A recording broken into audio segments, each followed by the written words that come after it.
Hello guys, welcome to Sumanth talks. అయితే RC16 ఎప్పుడైతే announce చేశారో అప్పటి నుంచే కూడా అందరు ఫ్యాన్స్లో కూడా హ్యాపీనెస్ అయితే పెరిగిపోయిందనమాట. ఎందుకు అంటే ఇప్పుడు రీసెంట్గా దాని తాలూకు ఫస్ట్ షెడ్యూల్ అయితే స్టార్ట్ చేశారు. షూటింగ్ అంతా కూడా మైసూర్లో ఆల్రెడీ అవుతుంది ఇప్పుడు ప్రజెంట్.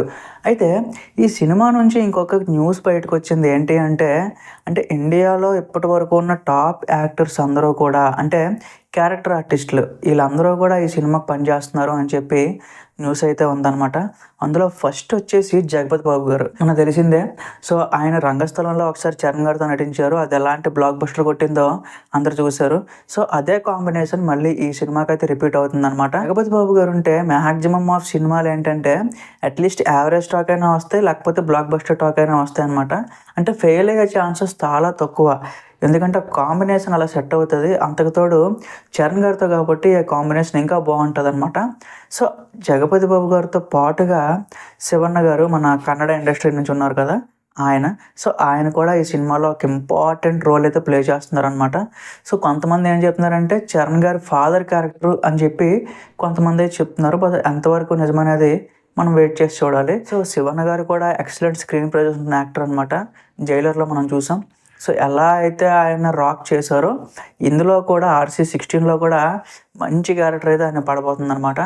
జగపతి బాబు గారు, శివన్న గారు, మూడో వ్యక్తి వచ్చి కొంతమంది చెప్తున్నారు విజయ్ సేతుపతి కూడా ఈ సినిమాలో ఉన్నారు అని చెప్పి.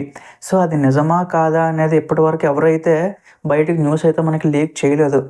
అప్పుడెప్పుడో మహారాజా ఇంటర్వ్యూ టైంలో బుచ్చిబాబుకి, విజయ్ సేతుపతికి ఇద్దరికి ఒక ఇంటర్వ్యూలా పెట్టుకున్నారు మూవీ ప్రమోషన్లో ఒక పార్ట్గా.